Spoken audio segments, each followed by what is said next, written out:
My name is Deanna El-Khoury. I'm 18 years old and I'm from Nottingham in England. In terms of my heritage, I'm Lebanese, Pakistani and English. One of the things that I am most passionate about is about confronting the earth crisis, and I'm part of a group called Youth Strike for Climate Nottingham. Being a young person of colour only makes me more interested in this topic, with my connection to Lebanon and my connection to Pakistan.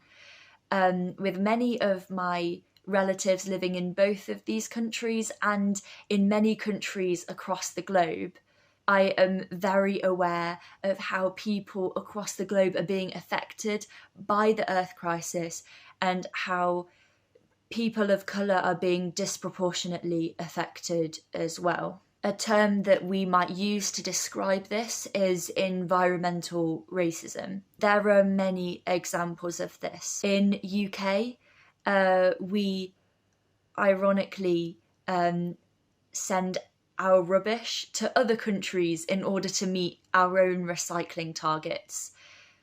The countries that tend to get our rubbish are in what we might describe as the global south, in countries such as the Philippines and Indonesia. In America, rubbish dumps are disproportionately located next to poorer communities. Because of systematic racism, poorer communities have large populations of people of colour. And then there are the natural disasters that we're getting only more frequently. Of course, these natural disasters are mainly happening in the global south, therefore having large populations of people of colour being affected by these natural disasters. People of colour are being negatively impacted by the earth crisis more than white people in direct ways and indirect ways that affect the environment in which people of colour are living and also have negative impacts on the human health of people of colour as well. These examples and the many more that there are only go to show that racial justice underpins climate and ecological justice. We cannot have racial justice without achieving climate and ecological justice as well, and the other way round as well. We need to be achieving climate and ecological justice in order to achieve racial justice. We need to be talking about environmental racism even more. It's not given much attention or the attention that it deserves. And it's such a big issue that is really underpinning a lot of the effects that people are getting when they're being impacted by the earth crisis.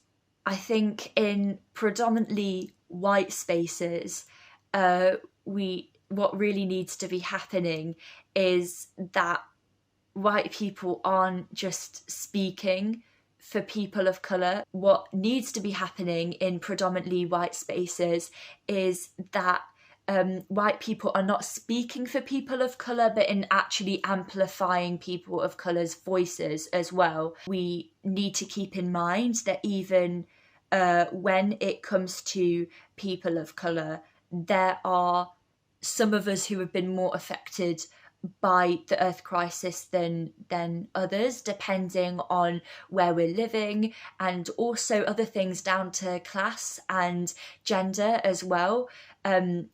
Certainly when it comes to many of the negative impacts that people of colour are seeing more than white people, it is mainly people of colour who are female and children of colour who are being more affected by these impacts. We need to actually make sure that people of colour who have lived experiences of direct and indirect effects of the earth crisis are the ones who are being listened to the most.